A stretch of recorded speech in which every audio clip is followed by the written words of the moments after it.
Baiklah anak-anak, sekarang kita akan melanjutkan materi kita. Kemarin kita sudah membahas mengenai momen gaya dan kopel ya.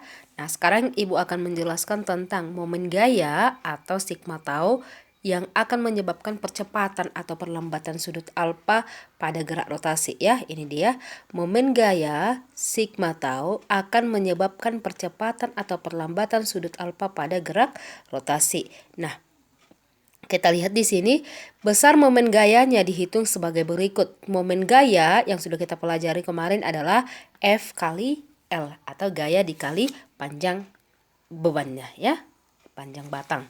Nah, percepatan sudut rotasi yang dihasilkannya dihitung sebagai berikut. Momen gaya sama dengan I dikali alfa ya. Momen gaya sama dengan I dikali alfa.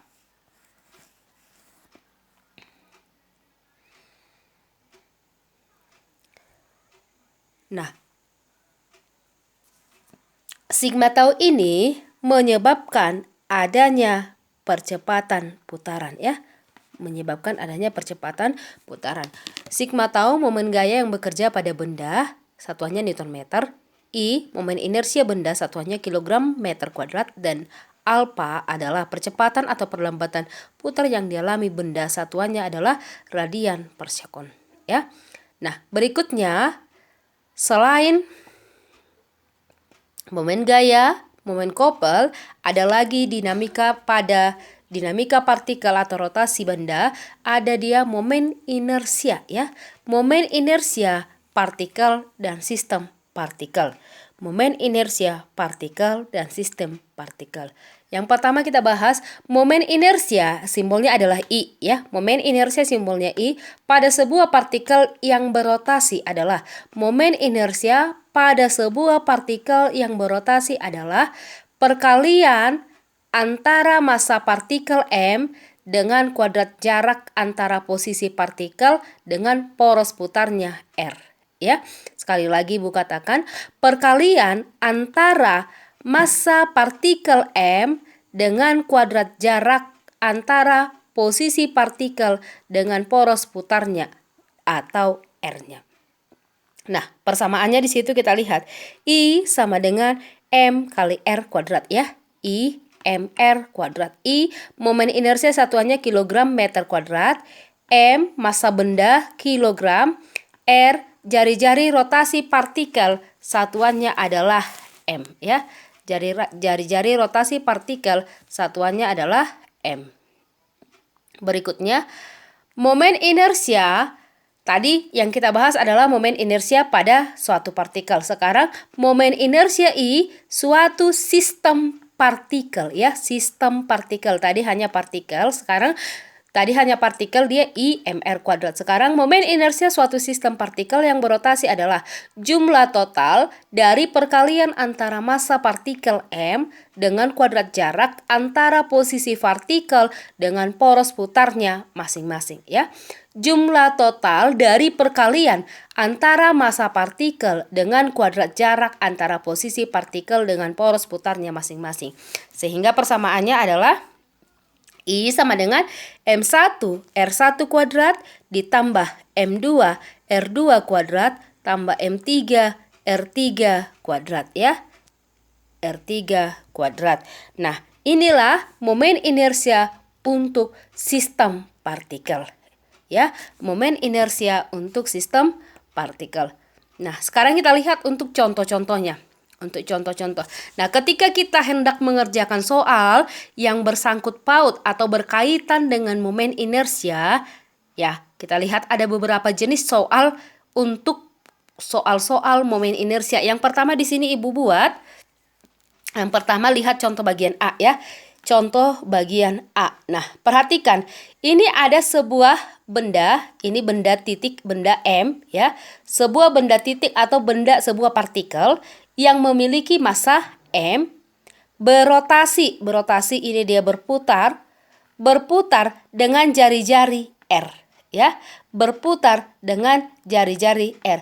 Jadi benda berputar dengan jari-jari R, maka momen inersianya I sama dengan M kali R kuadrat ya. I sama dengan M kali R kuadrat. Contoh kedua atau bagian B. kita lihat ini adalah poros.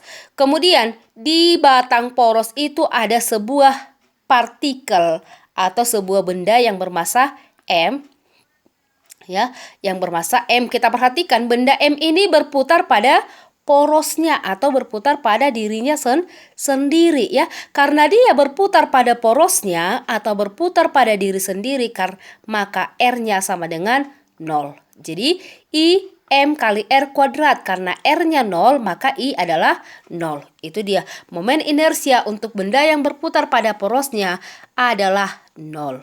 Ya. Contoh yang ketiga. Kita perhatikan contoh yang ketiga. Di sini ada dua buah benda. Benda M1, ini di M1, dan benda M2. Berputar dengan jari-jari. Perhatikan M1 ini dia lintasannya yang di dalam, berarti berputar dengan R1. M2 ini dia lintasannya, berarti M2 berputar atau berotasi dengan jari-jari R2. Nah, ini termasuk momen inersia pada sistem partikel karena sudah ada dua partikel M1 dan M2. Maka momen inersianya adalah I sama dengan M1 R1 kuadrat tambah M2 R2 kuadrat. Yang berikutnya kita lihat lagi contoh keempat, ya. Contoh yang keempat. Di sini kita lihat ketika ada 3 buah sistem partikel. Kenapa 3? Kita perhatikan ini ada M1, M2 dan M3, ya. Atau massa benda pertama, massa benda kedua, dan massa benda yang ketiga, ya. Ada 3 buah partikel yang berputar dengan model putarannya seperti pada gambar, ya. Berputar dengan model putaran seperti pada gambar. Nah, ketika kita perhatikan perputaran M1, M2 dan M3, kita telaah satu persatu, ya. M1 kita lihat ini adalah poros, ini porosnya, berarti M1 ini berputar pada poros, ya. M1 berputar pada poros atau berputar pada dirinya sendiri sehingga jari-jarinya adalah 0. Itu dia M1. Kemudian M2 ini adalah M2. Ini poros, ini M2. M2 berputar pada poros, berarti putaran M2 bagaimana? Ini dia putarannya, inilah putaran M2. Berarti M2 berputar dengan jari-jari A, ya, berputar dengan jari-jari A. Kemudian M3, ini M3, poros bendanya yang mana? Ini adalah poros, ya. Berarti M3 berputar bagaimana? Ini di putaran M3. Berarti putaran M3 atau partikel M3 berputar dengan jari-jari apa? Ini jari M1 ke M2, jarak poros ke M2 adalah A, sama dengan jarak poros ke M3, berarti sama-sama A, ya. M1 berputar pada porosnya, M2 berputar dengan jari-jari A, M3 berputar dengan jari-jari A. Itu dia, ya. Nah, bisa kita buat kesimpulan I sama dengan M1 R1 kuadrat tambah M2 R2 kuadrat tambah M3 R3 kuadrat. R1-nya tadi 0, berarti hasilnya 0. M2 R2-nya adalah A kuadrat. M3 R3-nya adalah A kuadrat. Itu untuk contoh soal berikutnya. Nah, sekarang kita lihat soal berikutnya. Nah, soal yang kelima. Nah, atau di sini Ibu buat bagian E, ya. Soal bagian E. Nah, di sini dikatakan suatu partikel yang berotasi dengan poros menembus tegak lurus bidang gambar di pusat benda 1, ya. Suatu sistem partikel berotasi dengan poros menembus tegak lurus bidang gambar di pusat benda 1, ya. Di pusat benda 1. Jadi kita lihat di situ. Ada 3 buah partikel M1, M2 dan M3, ya. M1, M2 dan M3. Porosnya adalah M1 ini, ya. Benda pertama. Porosnya adalah benda yang pertama. Nah, jadi porosnya M1, maka M1 berputar pada poros, ya. Berarti berputar pada porosnya jari-jarinya adalah 0. Kemudian M2, ini dia M2 berputar pada M1. Inilah putarannya. Berputar pada M1, berarti jari-jarinya antara M1 dengan M2 adalah A. Kemudian M3, ini dia M3 berputar pada poros M1, berarti ini dia. Berarti jari-jarinya adalah C. Maka bisa kita buat kesimpulannya untuk gambar E ini adalah I-nya sama dengan M1R1 kuadrat tambah M2R2 kuadrat tambah M3R3 kuadrat. Ingat R1-nya tadi 0 karena porosnya adalah benda 1. R2-nya A, R3-nya C. Maka I-nya sama dengan 0 tambah M2 A kuadrat tambah M3 C kuadrat. Contoh berikutnya. Ya, contoh berikutnya. Kita lihat di sini ada sistem partikel yang terdiri atas 8 buah partikel. Nah, kita lihat sistem partikel yang terdiri atas 8 buah partikel ya. 8 buah partikel bermasa M ya. Kita lihat 8 buah partikel. Partikelnya ini 1 2, 3, 4, 5, 6, 7, 8 ya. 8 buah partikel bermasa M, sama-sama M masanya semua, yang berotasi dengan poros menembus tegas lurus bidang kertas titik O. Ini porosnya ya. Ini porosnya. Ini porosnya. Nah, masing-masing partikel ini katanya berotasi terhadap bidang poros. Nah, karena sistem berotasi dengan poros O, maka semua partikel ini, semua partikel akan berotasi dengan jari-jari R. Jarak titik poros ke M-nya itu adalah apa? R. Maka semua ini akan berotasi dengan jari-jari R. Sehingga momen inersianya adalah apa kita buat? I sama dengan 8mr kuadrat. Kenapa? Karena ada 8 partikel yang memiliki massa yang sama ya. Ada 8 partikel yang memiliki massa yang sama. Contoh berikutnya. Contoh terakhir ya, kita lihat.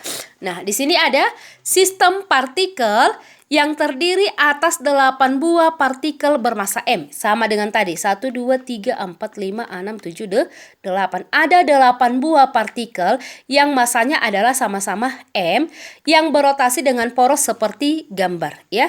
Yang berotasi dengan poros seperti gambar. Kita lihat ini porosnya ya. Ini adalah porosnya. Nah, sekarang kita perhatikan. Ini porosnya, ketika bidang ini adalah poros, berarti benda M yang di kiri dengan M yang di kanan ini adalah berputar dengan porosnya. Berarti M ini dengan M kiri ini berputar dengan porosnya ya. Berikutnya kita lihat. Ketika ini poros, berarti M ini bagaimana? Ya, ini porosnya berarti dia berputar seperti ini ya. M di sini dengan M di sini sama dengan ini ya. Ini dia. Ini ada sudut 45 derajat. Berarti R-nya ini sama dengan apa? R-nya ini sama dengan apa? R sin 45 derajat. Kemudian M yang ini dengan yang ini, atas dengan bawah, berputar bagaimana? Ini dia dengan poros R. Maka kita buat di sini I-nya sama dengan apa? 2 kali M kali 0 kuadrat. Kenapa ini 0 kuadrat? R-nya adalah 0. Yang mana R-nya 0? Ini M1 dengan M yang ini. M yang di kiri dengan M yang di kanan. Dia berputar pada poros sehingga jari-jarinya 0. Ya. Ditambah 4 M R sin 45 derajat kuadrat. Ya. R sin 45 kuadrat. Yang mana ini 4? Ini 1, 2, 3, 4 ini dia berputarnya ya. Ditambah 2 mr kuadrat, yang mana M dengan M atas dan bawah. Itulah beberapa cara atau beberapa teknik untuk menyelesaikan soal-soal yang berkaitan dengan momen inersia. Ya, yang berkaitan dengan momen inersia. Itu adalah beberapa contoh. Kemudian ini ada momen inersia benda tegar yang massanya terdistribusi secara homogen ya.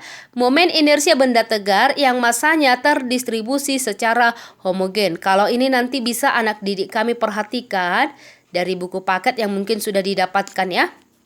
Dari buku paket yang sudah didapatkan, ini yang pertama batang silinder, ini silinder pejal, silinder yang berongga tipis, kemudian bola pejal dan poros melalui pusat ya. Untuk momen inersia beberapa benda tegar homogen ya. Momen inersia benda tegar yang massanya terdistribusi secara homogen nanti bisa anak didik kami catatkan yang ada di buku paket kita yang sudah didapatkan dari perpustakaan halaman 9 ya.